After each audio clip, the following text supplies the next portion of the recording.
Video editing. अगर आपको professionally film industry, TV industry में काम करना है तो क्या रोड मैप होना चाहिए इसका, आज हम इसको डिस्कस करेंगे टोटली फिल्म इंडस्ट्री और टीवी इंडस्ट्री की। मैं ना यूट्यूब की बात करूँगा ना डिजिटल मीडिया की बात करूँगा, उसमें आप लोग एक्सपर्ट हैं और उसमें बहुत सारी चीज़ें यूट्यूब पे अवेलेबल हैं, हालांकि अवेलेबल इस मैटर पे भी है, लेकिन जो मेरा एक्सपीरियंस है मैं उसको शेयर करूँगा। अगर आपको फिल्म इंडस्ट्री और टीवी इंडस्ट्री में जाना है तो क्या रोड मैप अपनाना चाहिए एज अ वीडियो एडिटर, या आपको वीडियो एडिटिंग करनी है तो क्या रोड मैप होना चाहिए। सबसे पहले आप अपने से सवाल करिए कि मुझे क्या करना है, क्यों जाना है इस इंडस्ट्री में, और मैं कितना कैपेबल हूँ किसी चीज़ को हैंडल करने के लिए। ये आर्ट की फील्ड है, यहाँ ऐसा नहीं है कि आप IIM IIT जैसा कोर्स करेंगे तभी कहीं पे आपको एंट्री मिलेगी, आप प्लेसमेंट होगा। ये बिल्कुल अपोजिट है।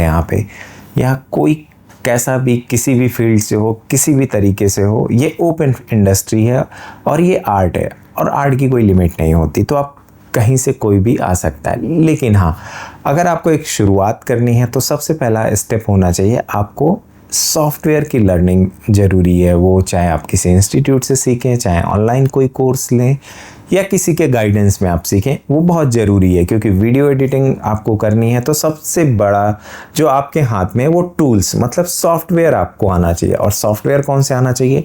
फिल्म इंडस्ट्री में mostly Avid media composer use होता है लॉन्ग फॉर्मेट के लिए, और दूसरा एडोब प्रीमियर, तीसरा FCP, और अब दाविंची भी एडिट के लिए यूज होता है। अगर आप एविड पे प्रैक्टिस कर रहे हैं तो बहुत अच्छी बात है, एडोब प्रीमियर पे कर रहे हैं तो भी बहुत अच्छी बात है। मतलब प्रोफेशनल सॉफ्टवेयर्स पे ही करिए, क्योंकि लॉन्ग फॉर्मेट होता है, उसका अपना एक इकोसिस्टम होता है, एक वर्क फ्लो होता है इंडस्ट्री के अंदर, स्टूडियो के अंदर। तो आप उन्हीं सॉफ्टवेयर्स को फॉलो करेंगे, उन्हीं सॉफ्टवेयर पे प्रैक्टिस करेंगे तो वो बेस्ट रहेगा और उसमें आप जल्दी से उस चीज़ को अचीव कर पाएंगे। एविड की बात करें तो एविड लॉन्ग फॉर्मेट के लिए बहुत ही डिसेंट सॉफ्टवेयर है। मतलब हॉलीवुड में तो 90% वही सॉफ्टवेयर यूज होता है, इंडिया में भी यूज होता है लेकिन बहुत कम यूज होता है, बड़े स्टूडियोज़ यूज़ करते हैं। बट अगर लॉन्ग फॉर्मेट करना है तो एविड मीडिया सबसे बेस्ट है। उसके बाद एडोब प्रीमियर आता है, क्योंकि क्या होता है कि जिसका इकोसिस्टम बन जाता है जिस इंडस्ट्री में, फिर वो सॉफ्टवेयर वही फॉलो होता है। जैसे कुछ समय पहले FCP 7 का पूरा इकोसिस्टम था, लेकिन जब FCP 10 आया तो वो ब्रेक हुआ, फिर लोग एडोब प्रीमियर पे शिफ्ट हो गए, तो अब लोग एडोब प्रीमियर पे काम करने लगे, तो उसका एक अपना इकोसिस्टम बन गया। लेकिन यहाँ एक बात फिर आती है कि अगर आप बहुत अच्छे एडिटर हैं, आप बहुत क्रिएटिव हैं, आप मतलब एक टॉप के एडिटर्स हैं, तो कई बार सॉफ्टवेयर कुछ मैटर नहीं करता। अगर किसी डायरेक्टर को आपको उससे अपनी फिल्म एडिट करवानी है और आप उसके पसंदीदा एडिटर हुए, तो सॉफ्टवेयर जो भी आप कहेंगे वो इंस्टॉल हो जाएगा, उसका इकोसिस्टम सेट हो जाएगा। तो यहाँ पे आर्ट की वैल्यू ज़्यादा हुई, खासकर लॉन्ग फॉर्मेट में। बट फिर भी सबसे पहला आता है सॉफ्टवेयर लर्निंग बहुत ज़रूरी है। आपको बेसिक से लेके एडवांस तक अपने सॉफ्टवेयर के बारे में पूरी नॉलेज होनी चाहिए। अब दूसरा आता है स्टोरी टेलिंग। मतलब आपको कहानियाँ पढ़ना है, स्टोरी पढ़नी है, फिल्में देखनी है, वेब सीरीज़ देखनी है, जो अच्छे डायरेक्टर्स हैं जिन्होंने लीजेंड्स फिल्में बनाई हैं उनको पढ़ना और उनकी स्टडी करनी है कि उन्होंने स्टोरी कैसे अपनी ट्रैवल कराई है इस पूरे 2 घंटे या 3 घंटे की फिल्म में। अब ये बहुत बड़ा पॉइंट हो जाता है कि जब आप मान लीजिए कोई फिल्म देख रहे हैं, एक तो हो गया कि ठीक है वो स्टोरी वाइज कट लगा हुआ है, बट कट मैटर कर रहा है, बट वो कट कैसे लगा हुआ है, कितने अच्छे स्टोरी को ड्राइव किया गया है, मतलब स्टोरी टेलिंग की गई है। तो ये बहुत बड़ा पॉइंट होता है अगर आप फिल्म इंडस्ट्री और टीवी इंडस्ट्री में जाना चाहते हैं। स्टोरी टेलिंग दूसरा सबसे बड़ा पॉइंट है। वो आपके अंदर हो सकता है कि आप बहुत तेज़ी से आप उसको डेवलप कर लें, और हो सकता है आपको थोड़ा टाइम लगे। तो उसके लिए सबसे आसान तरीका यही है कि आज के समय में इतना कंटेंट अवेलेबल है और इतने वैरायटी के कंटेंट अवेलेबल हैं, आप उनको कंज्यूम करिए। और कंज्यूम करने का तरीका डिफरेंट होता है कि मान लीजिए आपको प्रैक्टिस करनी है तो आप कोई चीज़ थोड़ा चंक देखिए, उनके ट्रेलर कट देखिए, उनके जो BTS होते हैं या उनके इंटरव्यू शॉट्स होते हैं, अपकमिंग शॉट्स होते हैं, एक उनका वो चंक देखिए। दूसरा फिर उनकी फिल्म देखिए, उनकी सीरीज़ देखिए कि किस तरीके से उन्होंने एक फ़िल्म को उसको स्टोरी टेलिंग करी हुई है, क्या क्या टेक्निक्स यूज़ की हुई है वीडियो एडिट करते वक्त। तो ये बहुत बड़ा रोल प्ले करता है। और ये सबसे अच्छी बात है कि ओपन इंडस्ट्री में ये सब्जेक्ट रिसर्च करने के लिए आपके पास बहुत सारे कंटेंट है। एक स्टोरी टेलिंग का आइडिया मिलेगा और उस पर आप प्रैक्टिस कर सकते हैं। आप प्रैक्टिस कैसे कर सकते हैं? अब शुरुआत ये होगी कि मान लीजिए आपने एडिटिंग भी सीख ली, आपने स्टोरी टेलिंग के लिए मान लीजिए कोई कोर्स कर लिया, या आपने फिल्म मेकिंग का कोर्स किया, बेसिक कोर्स किया, जिससे आपको एक स्टेप पे सारी चीज़ें नॉलेज हो जानी चाहिए कि शॉर्ट कट कहाँ होता है, शॉर्ट के डिविजन्स कैसे होते हैं, शॉर्ट की जो वेरिएशंस हैं वो किस तरीके से अप्लाई होते हैं। इन सब की स्टडी आपने मान लीजिए कर लिया, और उसको आपने अगर सेल्फ स्टडी कर रहे हैं तो आप अच्छी फिल्में देख के आपने उसको एक मार्कआउट कर लिया, आपने वर्कआउट कर लिया, नोट डाउन कर लिया आपने कि यहाँ पे इस तरीके से इसमें बताया गया है। अब मैटर आता है कि अब आपके पास शुरुआत कैसे करनी है, किस तरीके से हम इस चीज़ को अप्लाई करेंगे, जो हम कर रहे हैं, जो हम करना चाह रहे हैं वो कैसे सही है। तो उसका सबसे अच्छा तरीका ये है कि अगर आपका एक ग्रुप है, आपका एक कम्युनिटी है, आपके साथ में डायरेक्टर हैं, मतलब जो फिल्म मेकर्स हैं या स्टूडेंट फिल्म मेकर्स हैं, उनकी फ़िल्मों को एडिट करना शुरू करिए। उससे क्या होगा, आपका जो फर्स्ट स्टेप है, जो आपने अभी तक लर्न किया, उसकी इम्प्लीमेंट की बारी आ गई।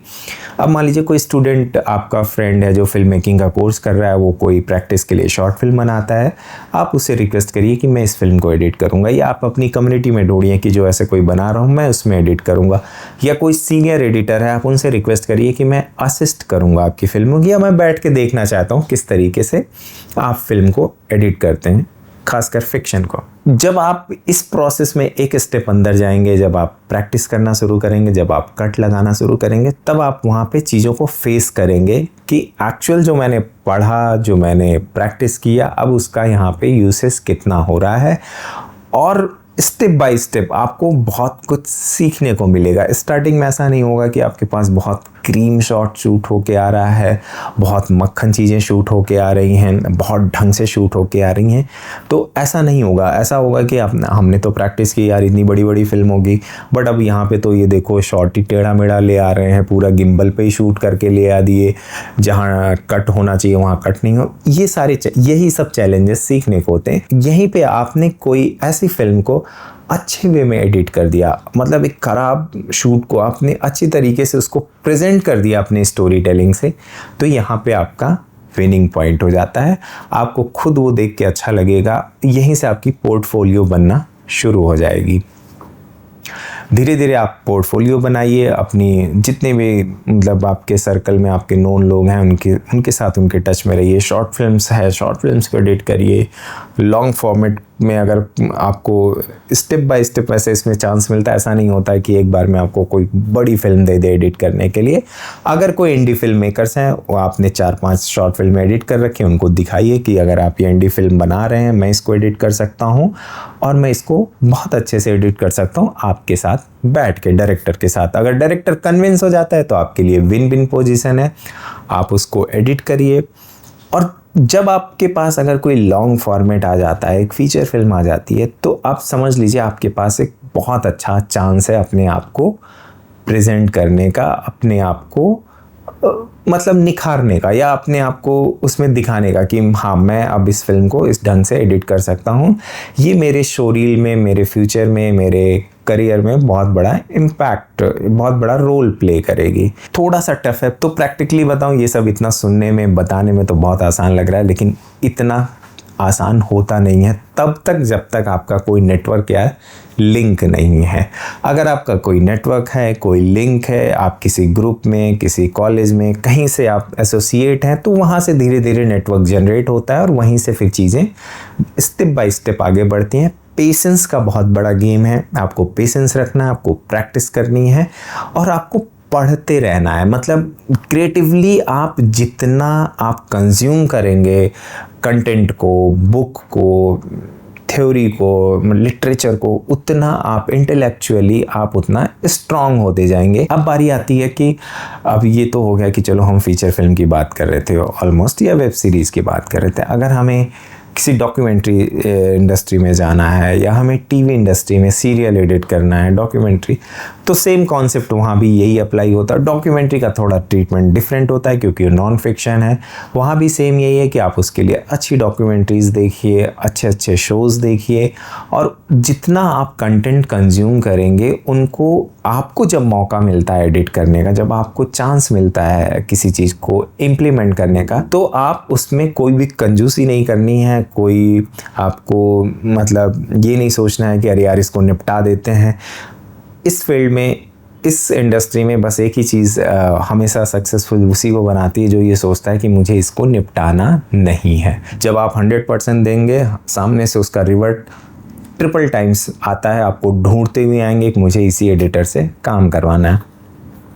आप लिंक्डइन पे जाइए, फेसबुक पे जाइए, कहीं भी जाएंगे, हमेशा एक आप टर्म देखेंगे कि मेरे को अच्छा एडिटर चाहिए, एडिटर चाहिए। इतनी रिक्वायरमेंट्स एडिटर्स की आती हैं, जो कितने एडिटर्स हैं, क्यों आती है?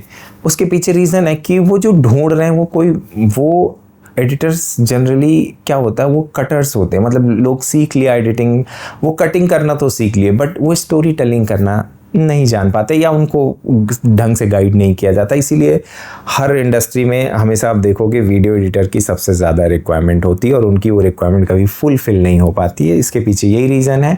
ओपन सोर्स है, ओपन इंडस्ट्री है, कोई आता है 6 महीने काम करता है, 2 महीने काम करता है, जब उसकी कैपेबिलिटी पता चलती है यार ये तो इतना ही है, फिर वो कहते हैं चलो चेंज करो, दूसरा एडिटर ढूंढो, तीसरा ढूंढो, ये सिलसिला चलता रहता है। बट इसमें कुछ लोग बहुत सक्सेसफुल होते हैं। उसके पीछे है कि वो अपने ऊपर वर्कआउट करते हैं, अलग अलग मतलब वो प्रैक्टिस करते हैं, वर्कशॉप, कोर्सेज, जो भी चीज़ें हैं, वो जितना अपने आप को तैयार कर लेते हैं उतना वो सक्सेसफुल होते हैं। तो आपको टीवी इंडस्ट्री में यही है कि अगर आपको सीरियल्स या आपको नॉन फिक्शन जैसे शोज़ होते हैं इन सब में जाना है, तो सेम यही प्रोसेस है कि आपको टूल्स बहुत अच्छे से आना चाहिए, आपका जो टाइमिंग है वो बहुत परफेक्ट होनी चाहिए, आपकी स्पीड होनी चाहिए। फिर आप क्रिएटिव वे में अगर आप किसी को असिस्ट कर रहे हैं, स्लोली कहीं पे आप एंटर कर रहे हैं और वहीं से आप जगह बनाएंगे और धीरे धीरे आप कब टॉप पे पहुंच जाएंगे आपको खुद नहीं पता चलेगा। लेकिन हाँ, वो एक लंबा प्रोसेस होता है, टाइम लगता है। जैसे ही आप अच्छा परफॉर्मेंस दिखाने लगें, लोग आपको हाथों हाथ बुलाने लगेंगे, आप डेट्स आप अपनी लिखने लगेंगे कि मेरे को इतनी डेट्स निकालनी है, ऐसे ये काम करना है, ये काम नहीं करना है। ये बहुत बड़ी हकीकत है इस इंडस्ट्री की। बहुत लोगों की रिक्वायरमेंट होती है बट टैलेंटेड लोगों की वो मिलते नहीं हैं। आज भी मैं जैसे नोएडा, दिल्ली की बात करूँ तो यहाँ भी उंगलियों पे गिने एडिटर्स हैं जिनको लोग अलग अलग स्टूडियोज़, अलग अलग प्रोडक्शन हाउस बुला के काम कराते हैं, जो कि अगर आप रिज्यूमे या कुछ मंगा लीजिए एडिटर्स की भरमार हो जाएगी। बट जब परफॉर्मेंस की बात आएगी तो वो उस लेवल पे परफॉर्म नहीं कर पाते हैं। जैसे आपके 2 नाव है, 2 नाव में अगर पैर रखेंगे तो वो सही नहीं होगा। तो आपको अपना जो एक स्पेशलाइजेशन है उसको ढूंढना है, एक नाव में ही चढ़ना है और उसी पे सफ़र करना है। तो आप ये अपने आप को देख लीजिए कि मैं किस में फिट बैठ रहा हूँ। मैं फिक्शन में फिट बैठ रहा हूँ, नॉन फिक्शन में बैठ रहा हूँ, या मैं दोनों को बहुत अच्छे से हैंडल कर सकता हूँ। अगर दोनों को कर सकते हैं तो बहुत बड़ी बात है, बहुत अच्छी बात है। कैसे आप अपने आप को अपग्रेड करते हैं, कैसे पॉलिश करते हैं, ये अब आपके ऊपर डिपेंड करता है। तीसरा है कि टाइमिंग का बहुत बड़ा गेम है। आप बहुत अच्छे एडिटर हैं, बहुत अच्छी चीज़ें, बट आपकी स्पीड स्लो है, क्योंकि यहाँ पे हर चीज़ का टाइम का है, मतलब कंटेंट हमेशा टाइम का ही पैसा होता है। तो आपकी स्पीड फास्ट होना चाहिए, आपके एटिकेट्स, आपके कुछ मैनर्स हैं वो बहुत अच्छे होने चाहिए, वो बहुत ज़रूरी होता है। कम्युनिकेशन स्किल्स अच्छी होनी चाहिए।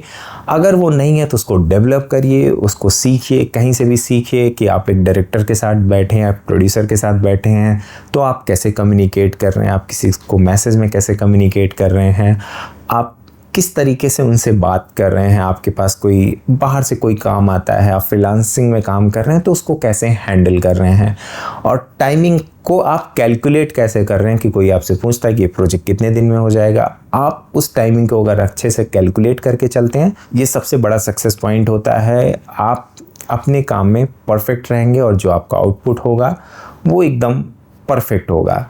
और ये आता है प्रैक्टिस से। ऐसा नहीं होगा कि आप 1 साल में, 2 साल में, 6 महीने में ये चीज़ें करके आप सोचेंगे कि बाय द चांस आपको एक गलती से कोई प्रोजेक्ट मिल भी जाता है, आप सोचते हैं कि मैंने कर लिया। मेरा जो एक्सपीरियंस है, मेरा जो तजुर्बा है, मैं उसमें यही कहना चाहूँगा कि इसमें थोड़ा पेशेंस रखना होगा, आपको टाइम देना पड़ेगा।